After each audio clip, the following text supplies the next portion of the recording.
qui mange ne parle pas. Salut, j'espère que vous allez bien et bienvenue dans cette nouvelle vidéo. Aujourd'hui, nous nous retrouvons pour partager un conseil que vous connaissez déjà peut-être. Chez nous, on a l'habitude de dire la bouche qui mange ne parle pas. Et vous allez remarquer que lorsque quelqu'un s'étouffe en mangeant, c'est justement parce que la personne voulait parler avec la bouche pleine. En effet, c'est quelque chose qu'il faut éviter de faire. Et voici pourquoi. Ce dessin représente la tête et le cou vus de l'intérieur. Dans le cadre de cette vidéo, nous allons observer la trachée que voici. La trachée qui a pour rôle, n'est-ce pas, de véhiculer l'air jusqu'au poumon. Ensuite, nous allons observer l'œsophage. L'œsophage, n'est-ce pas, qui a pour rôle de véhiculer le bol alimentaire jusqu'à l'estomac. Et enfin, nous allons surtout observer l'épiglotte que voici, n'est-ce pas.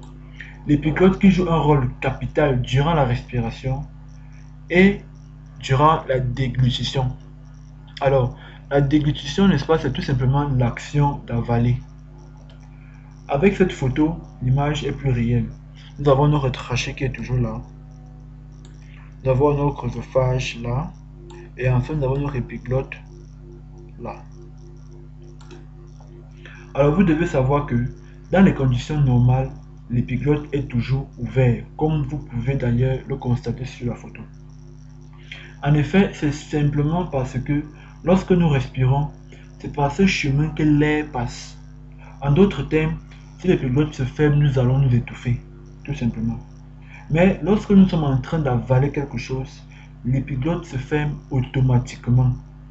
Cela permet que l'eau et les aliments, n'est-ce pas, se retrouvent dans la trachée et continuent plutôt leur chemin dans l'œsophage. Alors, ce qui se passe, c'est que à ce niveau, n'est-ce pas, lorsque nous avalons, lorsque nous mâchons, n'est-ce pas, nous mâchons, et lorsque nous avalons, l'épiglotte que voici va se fermer juste au niveau du larynx, qui est d'ailleurs l'orifice de la trachée. Donc l'épiglotte va se fermer là, va fermer l'accès à la trachée pour éviter que les aliments se retrouvent dans la trachée et permettant également que les aliments continuent leur chemin dans l'œsophage, ensuite l'estomac où ils seront digérés. Cependant, lorsque nous parlons, les cordes vocales, que voici d'ailleurs, n'est-ce pas, voici les cordes vocales juste à ce niveau. Alors, lorsque nous parlons, les cordes vocales vibrent. Et quand elles vibrent, n'est-ce pas, elles soulèvent l'épiglotte. Et c'est là qu'il y a tout le danger. Parce que si vous parlez pendant que vous mangez, cela va inciter l'épiglotte à se soulever. Et pendant ce temps, les aliments sont en train de descendre. Et arrivé à ce niveau principalement, n'est-ce pas, arrivé à ce niveau, il est possible que les aliments empruntent le chemin de la trachée. Et ces aliments, une fois dans la trachée, vont empêcher que l'air passe pour arriver jusqu'au poumon. C'est d'ailleurs la raison pour laquelle les gens s'étouffent et se mettent à tousser pour essayer de libérer le passage de l'air qui est, n'est-ce pas, bouché, tout simplement. Cette situation constitue une urgence médicale car quelqu'un peut facilement mourir s'il n'est pas pris en charge dans les secondes qui suivent. À présent, nous allons passer à quelques conseils pratiques qui vont certainement vous aider à sauver des vies. On ne sait jamais. Alors, le premier conseil que je peux vous donner, n'est-ce pas, c'est de ne pas parler lorsque vous avez la bouche pleine. Ne parlez pas quand vous êtes en train d'avaler, tout simplement. Car prévenir vaut mieux que guérir. Mais s'il vous arrive quand même de voir une personne qui s'étouffe, n'est-ce pas, durant son repas, vous pouvez lui sauver la vie en appliquant, n'est-ce pas, cette méthode.